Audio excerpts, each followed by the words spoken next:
السلام علیکم ورحمۃ اللہ۔ میرے پیارے بھائیوں اور میری معززات ماؤں، بہنوں اور بیٹیوں،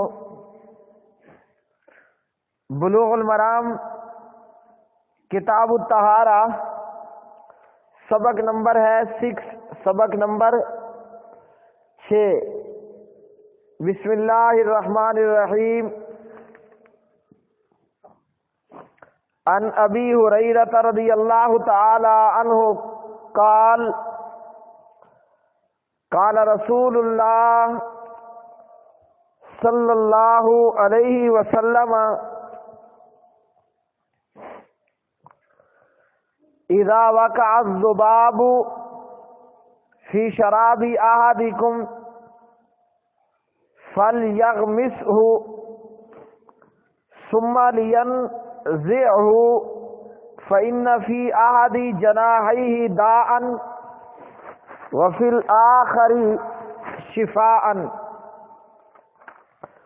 اخرجہ البخاری وابو داود وزاد وإنه يتقي بجناحه الذي فيه الداء۔ حضرت ابو ہریرہ رضی اللہ تعالی عنہ راوی ہیں، فرماتے ہیں کہ پیارے نبی صلی اللہ علیہ وسلم نے فرمایا، جب تم میں سے کسی کے مشروب میں، کسی لیکوڈ مادے میں، کسی کے مشروب میں مکھی گر جائے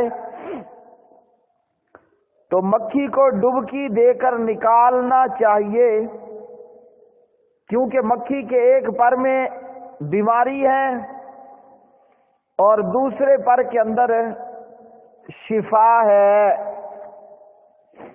ابو داود کی روایت میں ہے کہ مکھی گرتے وقت اپنے اس پر کے ذریعے سے بچتی ہے جس میں بیماری ہوتی ہے، یعنی مکھی جب کسی مشروب میں، پانی، دودھ، کوئی بھی لیکوڈ جس چیز میں گرتی ہے تو وہ اپنا بیماری والا پر پہلے ڈال دیتی ہے۔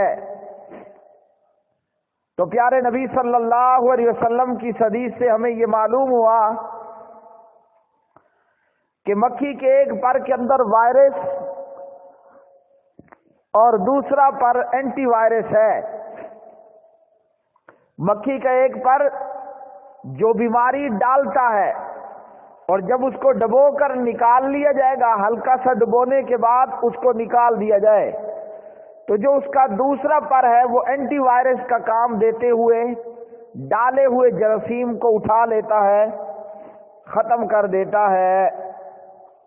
اس سے ہمیں یہ معلوم ہوا کہ اللہ وحدہ لا شریک نے ہمیں ایسا عظیم المرتبت، ہمیں ایسا عظیم الشان پیغمبر عطا فرمایا کہ جس نے اتنے نازک معاملات کے اندر بھی ہماری رہنمائی فرمائی ہے، اور اللہ نے ہمیں وہ شریعت عطا کی کہ جس شریعت نے اتنے اہم، نازک اور معمولی معاملات کے اندر بھی ہماری رہنمائی کی۔ یہ شریعت محمدیہ صلی اللہ علیہ وسلم، اسلام، جو اللہ کا دین، جو اللہ نے ہمیں عطا کیا،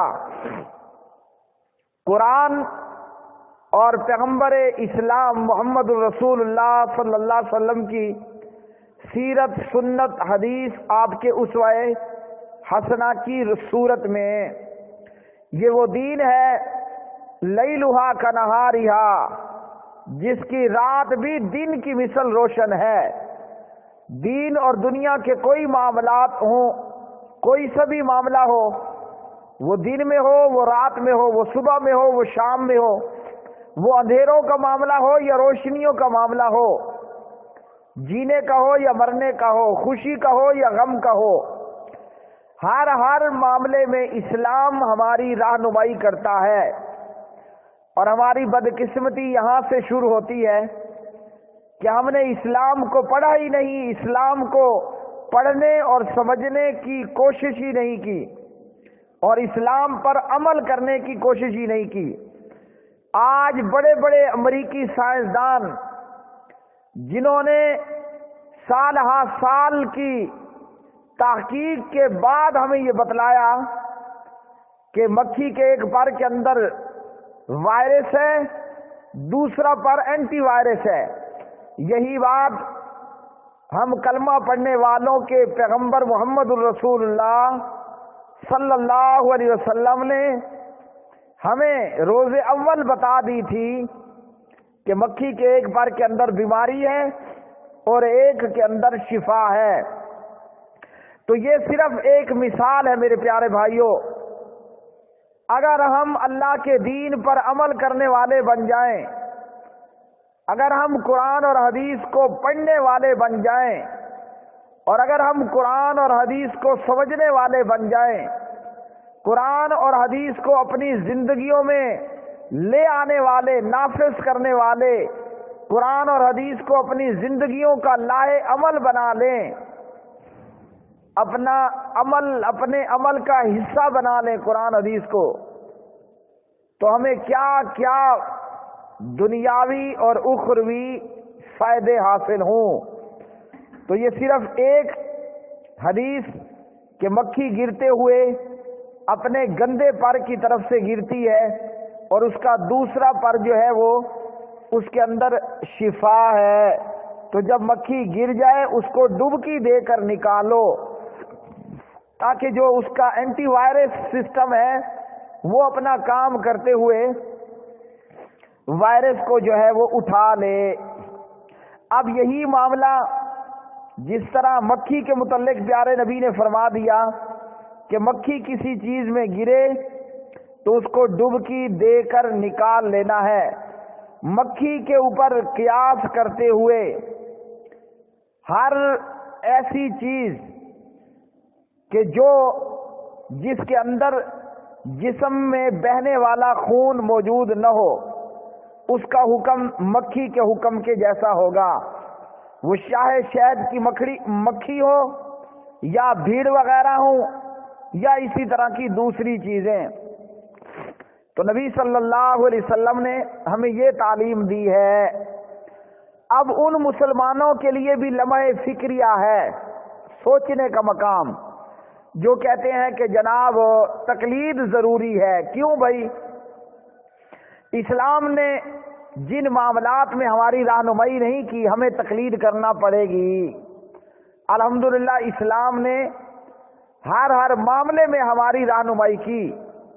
ہماری علمی کوتاہی یا علم سے دوری اور تقلید کے اختیار کرنے کی وجہ سے ہماری زبانوں سے ایسے بول اور ایسی گفتگو نکلتی ہے۔ جو پیغمبر مکھی کے تعلق سے ہمیں تعلیم دے سکتا ہے، کیا اس پیغمبر کی تعلیمات میں کوئی نقص ہے کہ اس نقص کو تقلید پورا کرے گی؟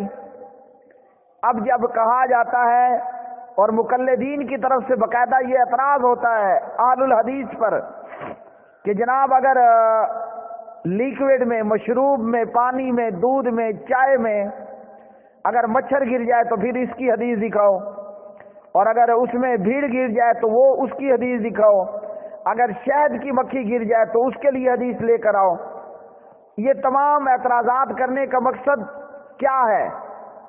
کہ قرآن اور حدیث نعوذ باللہ ناقص ہے، اس میں نقص ہے، زندگی کے اندر پیش آنے والے مسائل کی رہنمائی میں اسلام کما حق حق ادا نہیں کر سکتا، اور یہ سوچنا ہی بےہودگی پر مبنی ہے، یہ سوچ ہی تعفن زدہ ہے، یہ سوچ ہی بدبودار سوچ ہے، جو یہ کہے کہ اسلام روزمرہ معاملات میں آگاہی کے لیے ناکافی ہے۔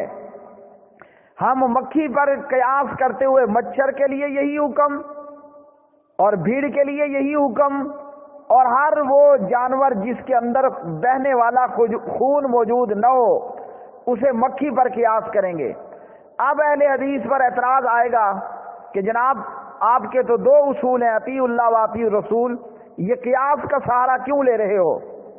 تو یہاں بھی تقلید کرنے والوں کی بد عقلی اور بے عقلی ہے، اس لیے کہ مسائل میں قیاس کرنا یہ خود پیغمبر اسلام محمد الرسول اللہ صلی اللہ علیہ وسلم سے ثابت ہے۔ ایک صحابی آیا اور آ کر کہتا ہے کہ میری ماں کے ذمے روزے ہیں، کیا میں اپنی ماں کی طرف سے روزے رکھ سکتا ہوں؟ آپ نے فرمایا اگر تیری ماں پر قرضہ ہوتا تو ادا کرتا؟ انہوں نے کہا جی بالکل کرتا۔ تو آپ نے فرمایا پھر تو روزے بھی رکھ، او کما قال علیہ الصلوۃ والسلام، صحیح البخاری وغیرہ۔ تو اللہ کے رسول نے خود قیاس ہمیں بتلایا کیا، تو اس لیے قیاس کرنا، اجتہاد کرنا، مجتہد کی بات ماننا، یہ قیاس کرنا یہ تقلید نہیں ہے، یہ تمام چیزیں اطیع اللہ و اطیع الرسول کے دائرے کے اندر، حدود کے اندر، بارڈرز کے اندر موجود ہیں۔ تو نبی صلی اللہ علیہ وسلم نے ہمیں یہ تعلیم دی، اس سے ہمیں یہ معلوم ہوا جو ہماری عادت ہے عام طور پر چائے پی رہے ہیں اور دودھ پی رہے ہیں، پانی ہے، کوئی مشروب ہے، مکھی گر جاتی ہے، ہم وہ پورا مشروب ضائع کر دیتے ہیں۔ اس مشروب کو ضائع نہیں کرنا، انگلی سے مکھی کو ڈبکی دینی ہے اور پھر اس کو نکال کر باہر کر لینا ہے۔ آپ کا یہ دودھ پھر سے صاف ہے، بسم اللہ پڑھ کر اس کو پی لیجئے۔ اگلی حدیث، ان ابی واقد اللیثی رضی اللہ تعالی عنہ قال قال رسول اللہ صلی اللہ علیہ وسلم ما قطع من البہیمۃ وہی حیۃ فہو میت، اخرجہ ابو داود والترمذی وحسنہ۔ ابو واقد لیثی رضی اللہ تعالی عنہ راوی ہیں، رسول اللہ صلی اللہ علیہ وسلم نے فرمایا زندہ جانور میں سے جو کچھ کاٹ لیا جائے تو وہ مردار ہے۔ زندہ جانور میں سے جو کچھ کاٹ لیا جائے وہ مردار ہے، یعنی اس جانور کو ذبح کرنے کی بجائے اس کے جسم کے کسی حصے میں سے گوشت کاٹ لیا جائے تو اس کا کھانا حرام ہوگا، کیونکہ وہ مردار ہے اور اس مردار کا کھانا حرام ہے۔